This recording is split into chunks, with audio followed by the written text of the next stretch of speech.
Do you know what's also semi-interesting? Many things, but go on. I presume you're going to tell me something semi-interesting. No, I was just going to talk about the big news that we found out today, as of recording, which is the 26th of June, Yes. was Hollywood has really invested into Formula One. Yeah, They're they're not leaning just in no a lot, long, aren't they? they're no longer just hanging around on the grid, not knowing what they're doing. Yeah, they're getting involved. They're Do getting you want to involved. explain what on earth we're talking about?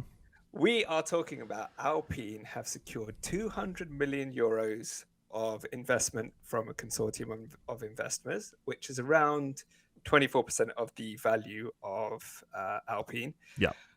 And one of those investors is Ryan Reynolds. Yes. And he seems to have a bit of a track record of investing into sports franchises. Track record. I like what you did there. Yeah.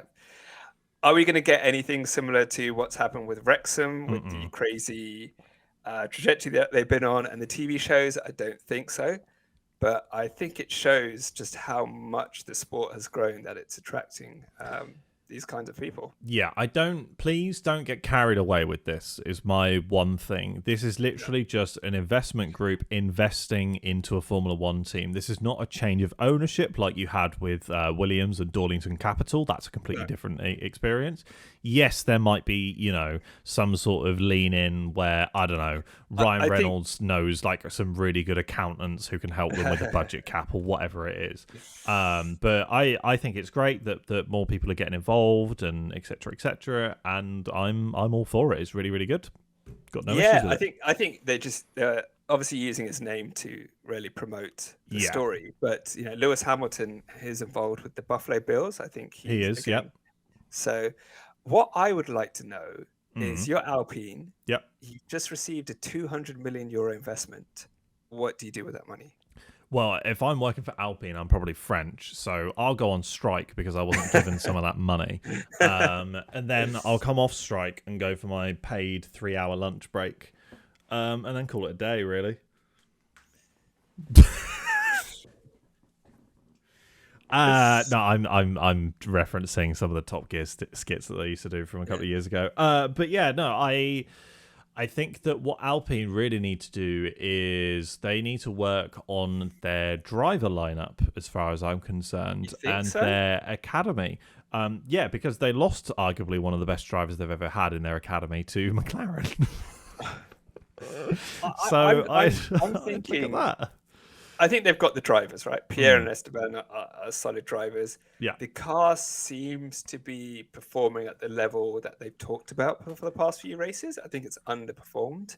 Yeah. I think for them, it's going to be upgrading the factory, trying to bring in new talent or perhaps existing talent from other teams. Because the investors are going to want to see a return, and a return comes by being successful.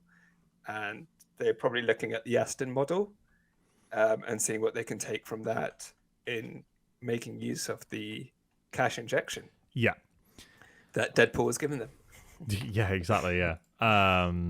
Yeah, I think that Alpine are just going to use this money to shore up bits and pieces, maybe pay off some debts, that sort of thing, potentially. But I think it's more of like a righting of the ship rather than like a saving or anything like that. I think that it's definitely a step in the right direction. Can you imagine Otmar and Ryan Reynolds in the same room? Oh God, yeah. I think maybe, unbelievable. That's a collaboration you'd never thought would happen with it. Yeah, Otmar and Ryan Reynolds. Yeah, yeah, absolutely ridiculous. Yeah. So yeah, I mean, I think it shows where the sport is at, getting this kind of investment, and it'll be interesting to see what Alpine do with the money. Yeah, absolutely. Another team that has lots of money and has invested into the car are Mercedes. Yes. Who are coming with a whole heap of upgrades. They are. They're coming with a couple Austria and Silverstone. Couple of good upgrades. That maybe will bring them just underneath the Red Bull and I guess clear of the Aston Martins. We'll have to wait and see. Yeah, I mean, to be honest, I think that's the battle to watch would be Mercedes versus Aston for the rest of the season. Yeah. Yeah, for sure. Or should we say Mercedes versus Alonso for the rest of the season? Yeah, let's be honest. Lance, pull your finger out. Come on, man. Yeah. He's playing the long game. He knows if he doesn't get the points that they're lower down in They get the constructors they championship. get more wind tunnel time. They get more wind tunnels. This guy, Lance is playing 4D he's, chess. He's playing 4D chess, right? But speaking of money bags, I don't know whether or not you've seen that the FIA have asked for more clarification and are looking into what the big four, meaning Yes, Mercedes, I saw that story Red Bull, earlier. Aston Martin, and who am I forgetting? Ferrari.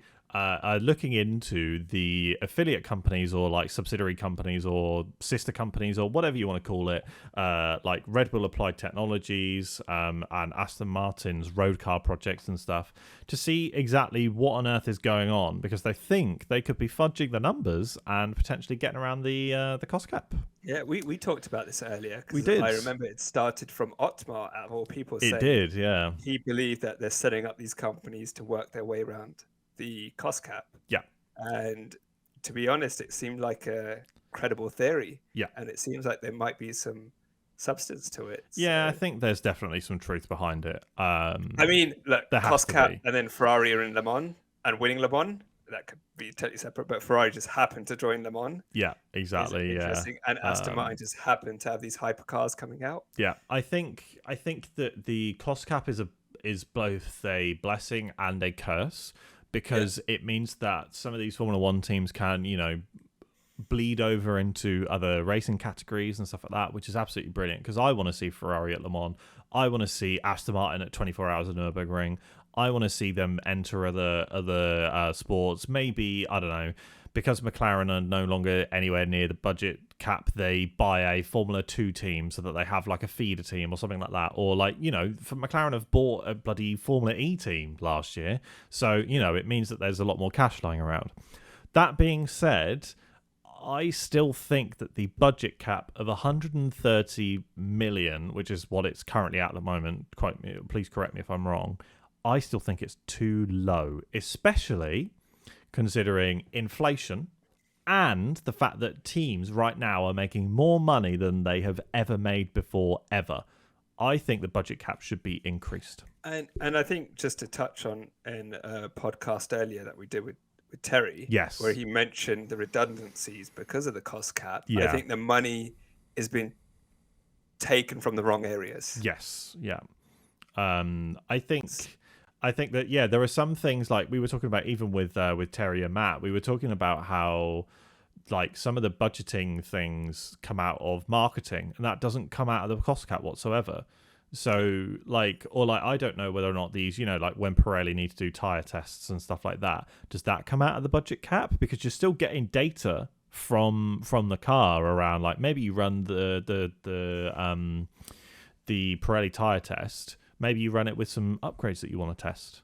Who knows? Like there's stuff that you can use to get around bits and pieces. And so I think that there needs to be some stuff in the cost cap that is looked at more strictly, and some stuff which I think needs to be, maybe not looked at as strictly. And yeah, I totally agree with you. It's a fine line. We've only just got to this cost cap era. There's potentially a new Concord agreement happening within the next few years to secure the future of Formula One. And there's also the rumor of not one but two Formula One teams potentially joining the grid, and I will get to that in just a minute as well, because Hitech have apparently shown some interest in owning a new Formula One team, as well as Andretti. But I think that the cost cap needs to be looked at and not only expanded, but I think needs to be clarified in certain areas. And I believe most Formula One fans would agree with that. And I don't think that they were going to get the cost cap right first time, which is why I'm mentioning the Concord Agreement again, because I think it will be looked at. Yeah, no, I totally agree. And it's like one of those things where we've made some rule changes, but you'll never know the full impact of the rule changes until it happens. And we've seen the cost cap, we've seen separate companies being set up. We've seen people being made redundant. We've got a good base there because we're trying to equal team performance or team spend, but we know we need to make some changes, right? It's like a Formula One car, right? All right, we put this upgrade on. it gave us some performance, but not what we're looking for. But we know that we can make some changes, and that McLaren will be winning races anytime soon. Well, let's hope they are. Fucking Which God we knows. can segue into because they've got some big updates coming. They do. Completely redesigned car, I believe, was what Andrea Stella. Yeah, so I'm Stella, paraphrasing here. I sent you a message on Instagram, and I will pull up the quote from the message because I can. But essentially, the quote was, at the start of the season, we realised that the car needed a fundamental redesign. So this redesign is actually interesting.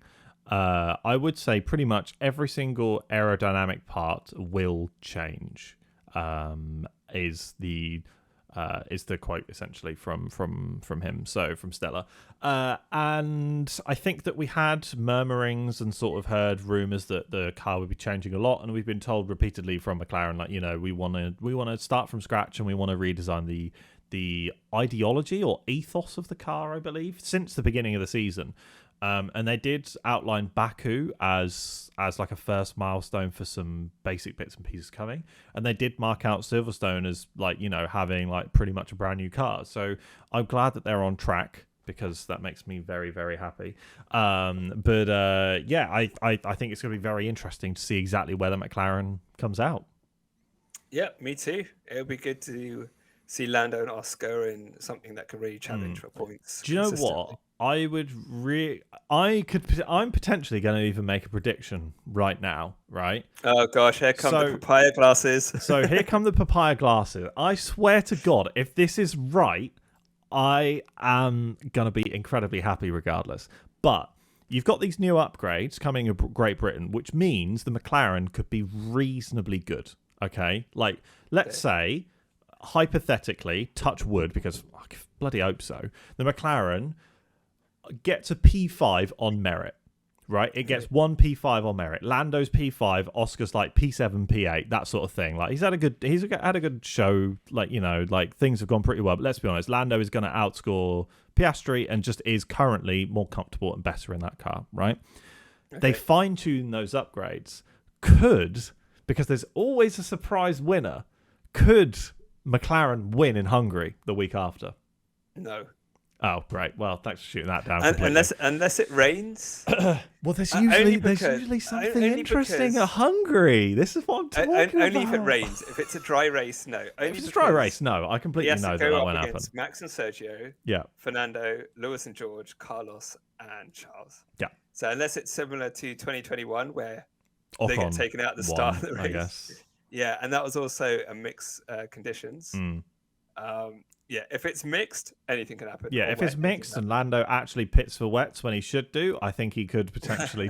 Oh Jesus, that still hurts, to be completely honest. Yeah, if it's dry, they might sneak a podium if they're lucky for this season. No, I'm talking there being some sort of like rain or red flags or whatever. No, but I think if the upgrades work as well as they do, and they continue to improve throughout the season, I think they could sneak a podium. If McLaren sneak a podium, because they snuck a podium last year as well at the very beginning. Did, yeah. If they could sneak a podium, maybe they sneak a podium at somewhere like Vegas because nobody knows the track.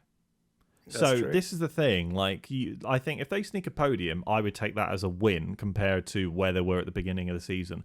And we all know that McLaren seemed to pull it out of the bag from the beginning of the season, because they've done it consistently the past 2 or 3 years, turned up with a truck and then somehow managed to get better as the season goes on. So let's wait and see. But I'm excited to see what happens for sure. Yeah. As per our last episode, we were talking a lot about the Nürburgring. Yes, we were, because Sebastian Vettel announced his technically not really a Formula One return, but a return to a Formula One car, I guess. So he will be driving around the Nürburgring in his old red RB9, I want to say?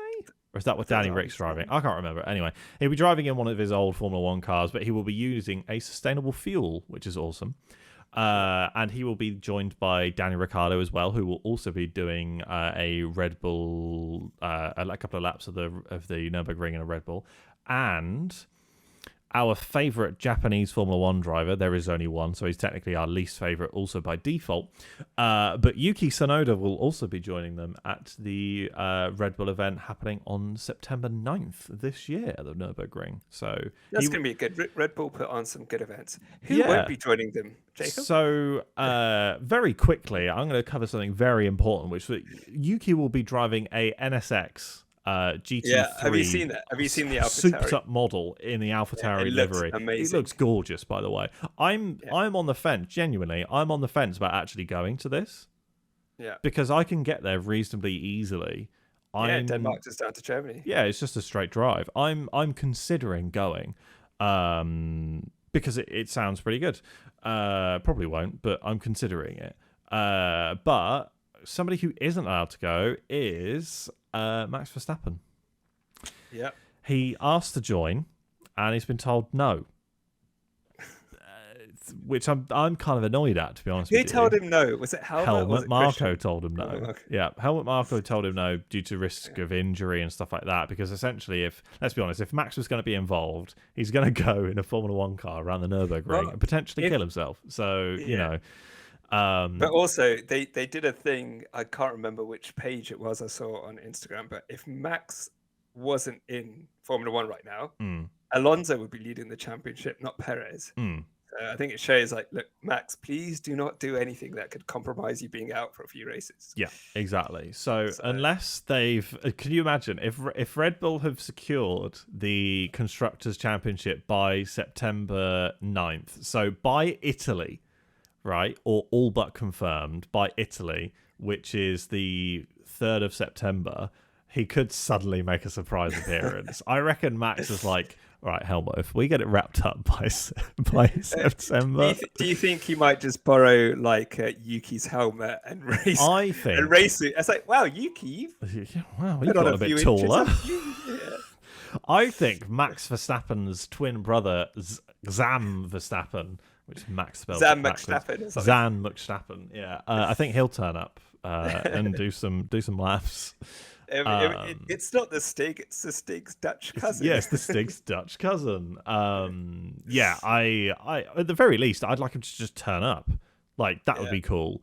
Like, I know that Red Bull always put on some amazing events. So, like, put him in a drift car with one of these drift drivers and or like get him to like have like a teaching lesson or something like that or just chuck him in the Formula One, like the actual Formula One circuit at the Nürburgring and send him around that, because that's a lot safer, right? They're just not going to take any risks. Boring Red Bull. They're supposed to do extreme sports, and they're not doing anything extreme with one of our favourite Dutchmen. Unbelievable. But there we go. It's a bit of a shame that he's not turning up. But it should be a good event. But yeah, so he's not turning up to that. But you know who could be turning up?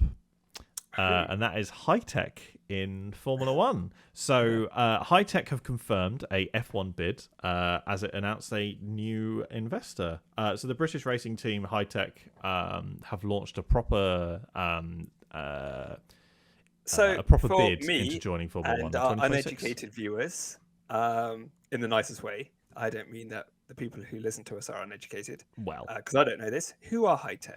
So Hitech are they are a Silverstone-based squad, and they currently have, I believe, a F2, an F3, and maybe an F4, or it might be like regional Formula, British regional Formula team.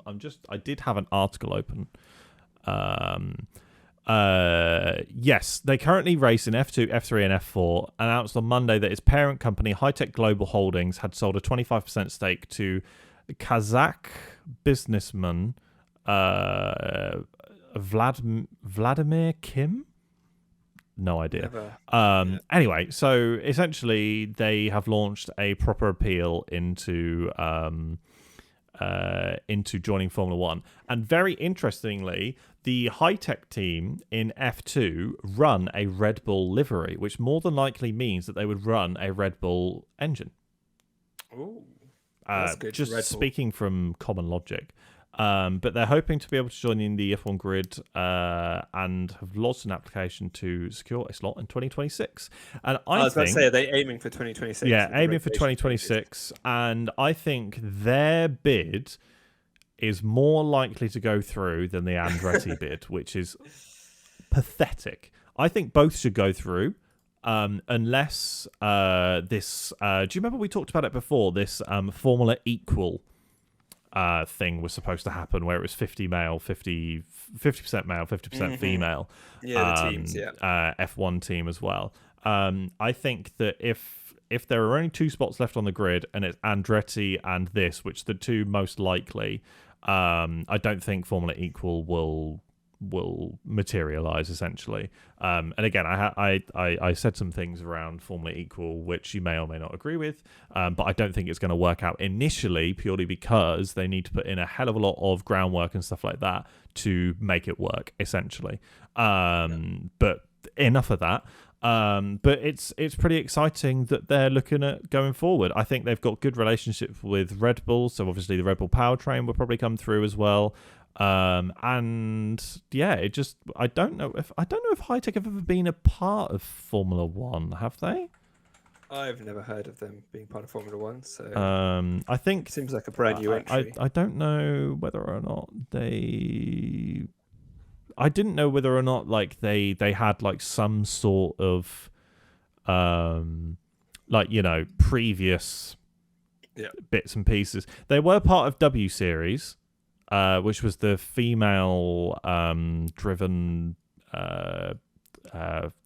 W Series team, but that's about it. They're also currently part of like a lot of lower level championships, including F2 and F3. So yeah. Okay. Well, I say the more the merrier. Yeah, so let's see what they do. I think. Do you know who used to drive for Hitech in F2? Nikita Mazepin. Oh gosh, this is it. This is the plan. That was in 2020. But yeah, I think more the merrier. I think let them join. I agree with you. Let's do it, because I think let Andretti in, and let's go back to having 24 cars on the grid. Yeah, I think that's good.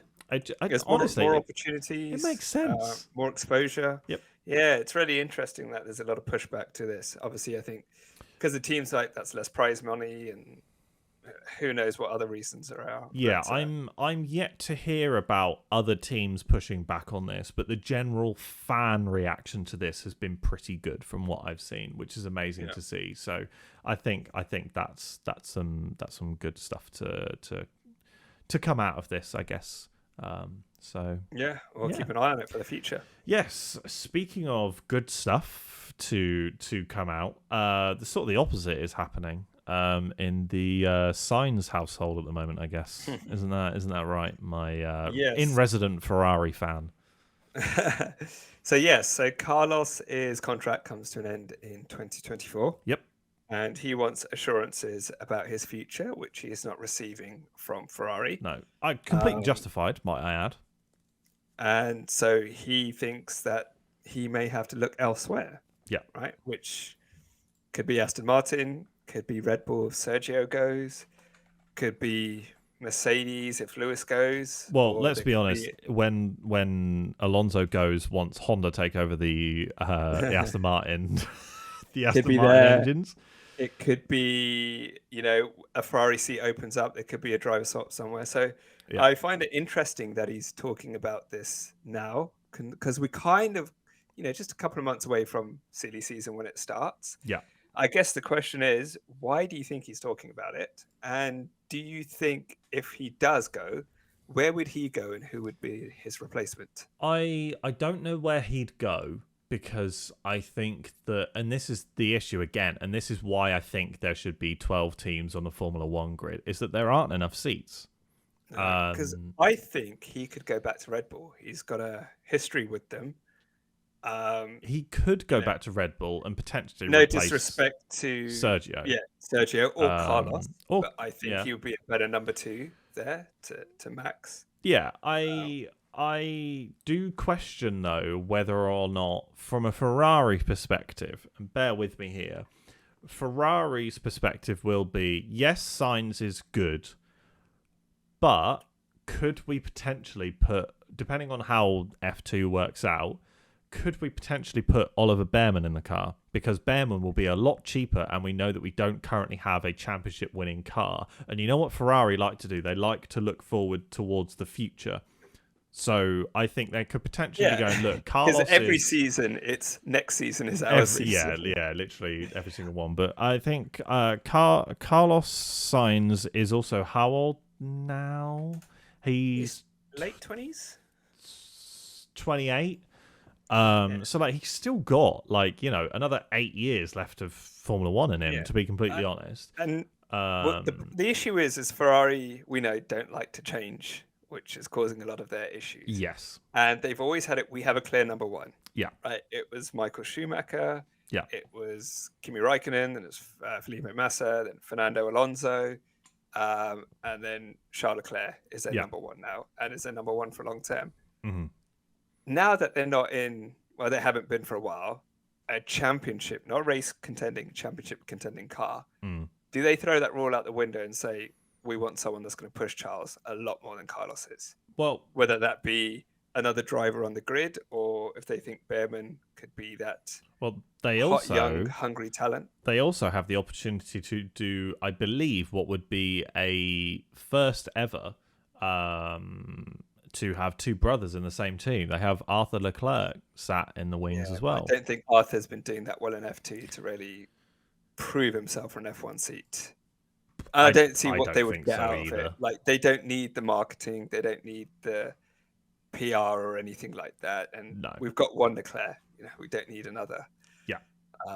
So yeah, I find it interesting that this is kind of coming up now. Maybe he's just talking about it because it's contract negotiation. He's trying to get more money or something like that. Yeah, this is something to bear in mind. I think that contract negotiations are coming up. Potentially there's, you know, some sort of, you know, negotiation to potentially happen. These things get leaked by agents. I think that it could be trying to get some external pressure, because I mean we also saw from Drive to Survive that typically, or from the outside looking in, driver negotiations at Ferrari don't seem to go particularly well. I mean, look at when Sebastian announced that he was moving to Aston Martin. During Drive to Survive, that was a complete shit show for Ferrari. They were so embarrassed and they didn't know what was going on, and absolutely insane. So I think that like negotiations and stuff at Ferrari don't typically go amazingly well, I guess, if there's a little bit of friction. I think. Well, I mean, they bought Kimi Raikkonen out of his contract to bring Fernando in. Yeah, which is just insane when you think about it. And then at one point, they had three drivers in a way with Sebastian, Fernando, and Kimi. Yeah. In 2014. It's just unbelievable, and especially like Kimi is the last time they had a world champion.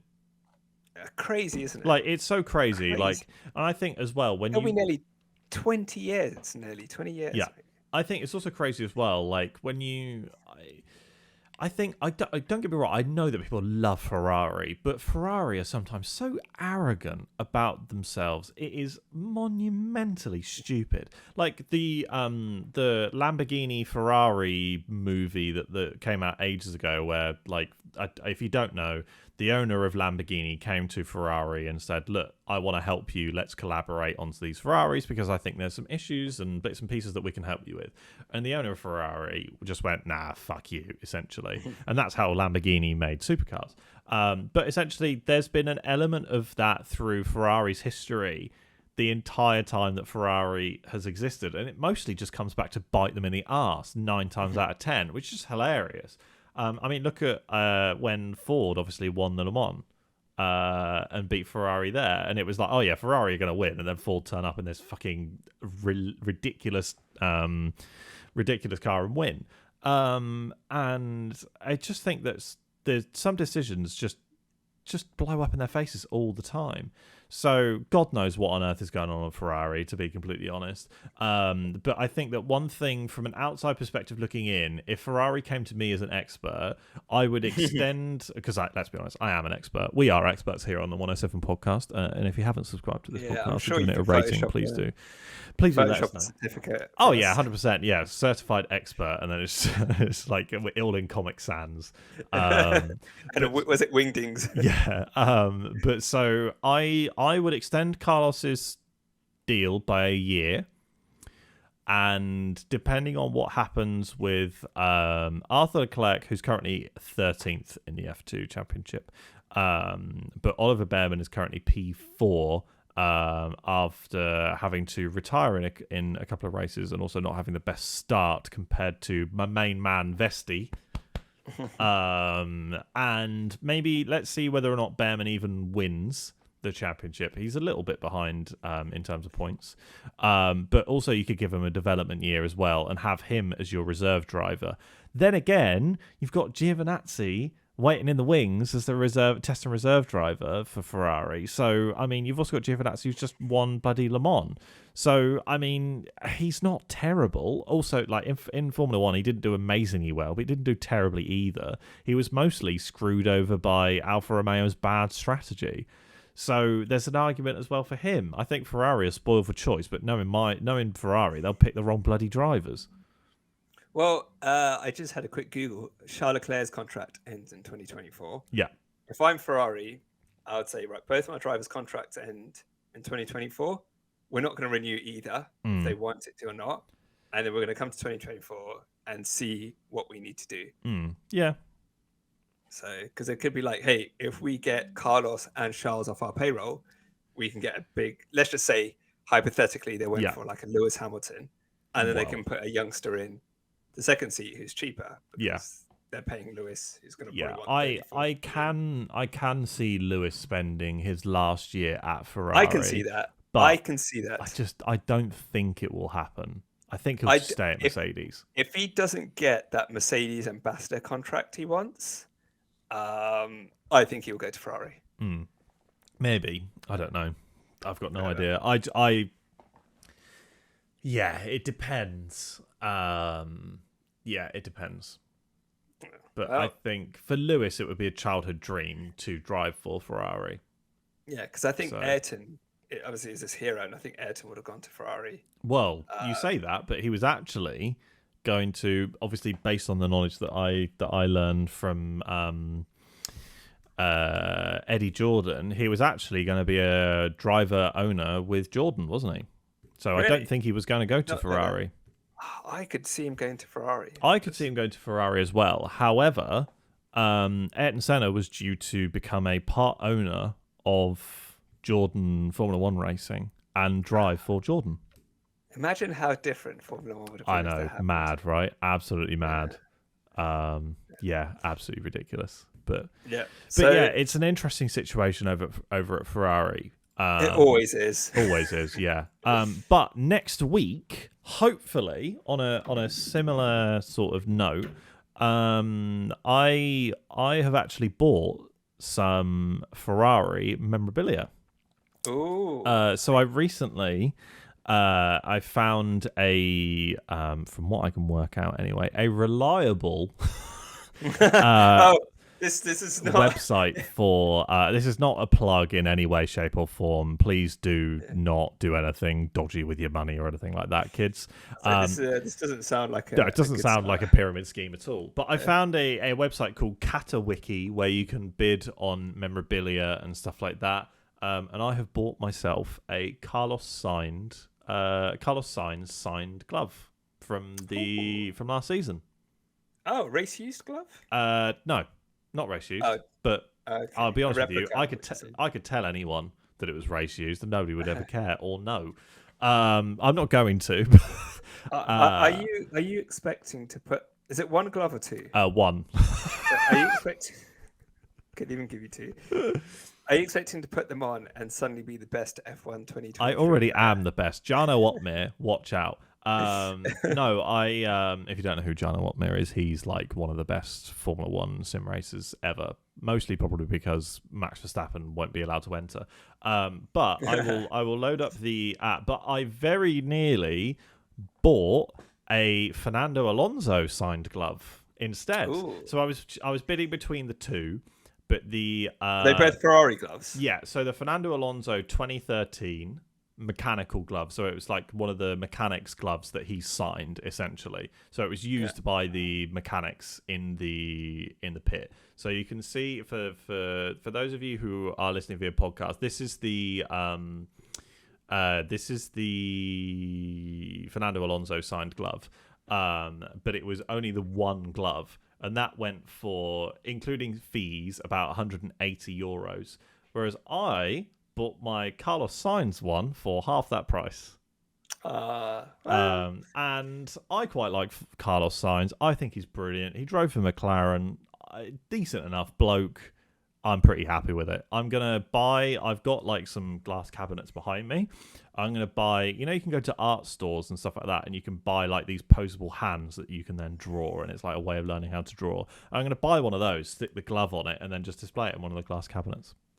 That'd be pretty cool, actually. So it's a pretty cool bit of memorabilia to have. I think it's quite nice. And then if you wear it while driving your Subaru, it will somehow turn into a Ferrari. Oh, I get an extra 10 horsepower out of that, baby. You will do, yeah. Yeah. Open DRS on that big ass wing you've got there. Yeah, exactly. The wing that is definitely straight and definitely not even remotely slightly bent. I think it's cool. I've discovered the website. I'll keep an eye on it and maybe buy some other bits and pieces. I did very nearly buy this Haas F1 team. It was like old like team wear. Very nearly bought that.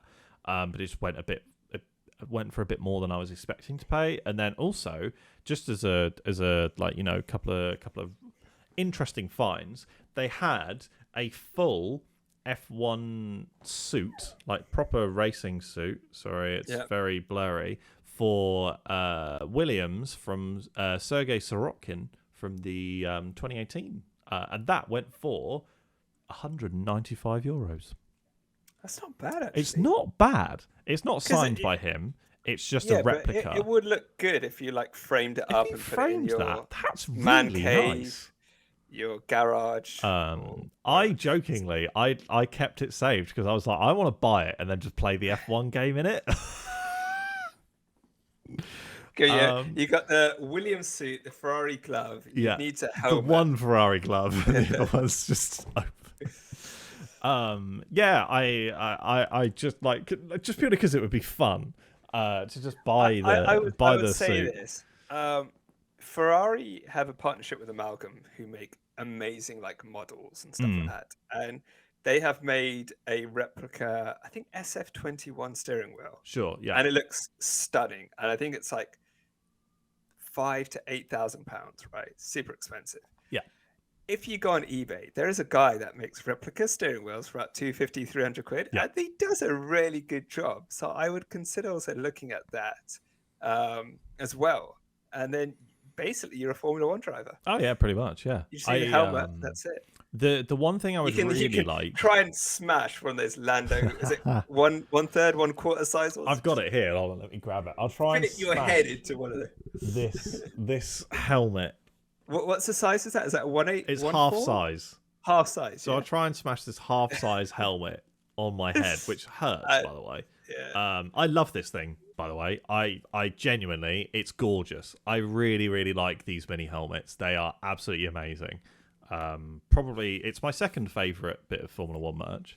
But like I think they're absolutely amazing. We should do a little bit of an episode on like Formula One merch and like who does the best merch, and like if you could pick any bit of merch to buy, like if you could buy anything, what would it be? Would it be like a replica Lewis Hamilton steering wheel or something like that? I would love a steering wheel. Yeah, I'd love a steering wheel as well. But obviously this is my favorite. This is my pride and joy. This is a piece of Sebastian Vettel's Aston Martin, race used and signed by the man himself. This is one of my like prized possessions. And I would love a McLaren version of this. I got it from F1 Authentics. And F1 Authentics do currently have McLaren bodywork. I believe it's Lando. It might be Carlos. But I'd absolutely love that. But they are quite expensive. They're like 250-ish quid. It's quite a lot of money. I like the tables that they make at the tires. Yeah, they're really cool. The You can tire buy rim. old tires off Catawiki, by the way. And they're nowhere near as expensive as the F1 Authentic stuff. I feel like F1 Authentics can be pretty pricey, to be completely honest. But they even have like the halos from the Formula One cars as well. Because I've seen some expensive. places have like the bodywork, so you could get like the engine cover. Yeah. And get like a side pod and Yeah. stuff like that. They are expensive, but Yeah. they're out there. So Yeah. But I just said that the race suit from Sergei Sorokin was a replica race suit, right? And that was €200. F1 Authentics are currently trying to sell an Oscar Piastri 2023. It is signed replica race suit. Guess how much money they're trying to sell that for? £3,500. £5,000. Ooh. And you're telling me that I couldn't just buy one, which admittedly is not from a I guess current driver, but for €200. That's mad. Even if it's like a replica and Sergei, it's still not like you got a full size race suit. Yeah, exactly. Yeah. But I'm trying to see if they do actually have any left because I believe they do. They do. You're going to turn up to your local cart in a Williams race suit, one Ferrari glove, and a 1/2 scale Lando Norris helmet. Yeah, exactly.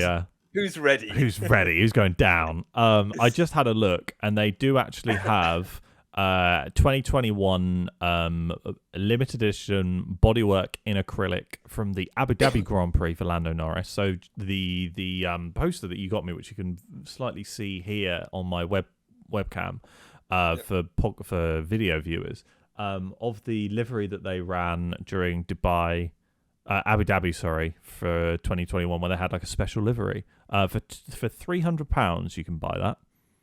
That's not bad. That's actually not terrible, to be completely honest with you. Or if you want to spend £50 less, they have 2019 Lando Norris bodywork and acrylic as well. I did like that. Was it Views or something? The Views artwork that they did. Yeah, That it was really cool. It is really, really nice. I absolutely love it, and I love the print. Thank you again. I love the print. It's absolutely brilliant. And they do actually have some Fernando Alonso McLaren bodywork and acrylic from 2018 for £200. Ooh. But actually, to be fair, so obviously Oscar Piastri is a current driver, but F1 Authentics do currently have a replica McLaren race suit from, I'm just going to pick one at random, from David Coulthard from 1997 for £1,000, or Nick Heidfeld from 98 for £750. So they do actually have some which are more reasonably priced, but still 750 quid or euros compared to 200. Like, you know, there's a big difference. So they've got Kimi Räikkönen, they've got Jenson Button, they've got Mika Hakkinen, they've got quite a bit, to be fair. That was it. But I mean, like, Formula One's popular, everyone's cashing in now. Yeah, exactly. Yeah. It's got an interest. Sorry, I'm just dealing with a dog behind me who's biting his paws very loudly, aren't you? Bloody dog. Hello, Bucky. Bless him. But I should get him to predict the results this weekend. I should do that again. So let's wrap up. Yes. Top three for Austria before we go. Verstappen, Alonso, Lewis. You? I'm going Verstappen, Lewis, Hamilton. Verstappen, Lewis, Hamilton, and then who? George Russell. All right, sorry. Cool. One very quick thing before we did end. This will be very quick.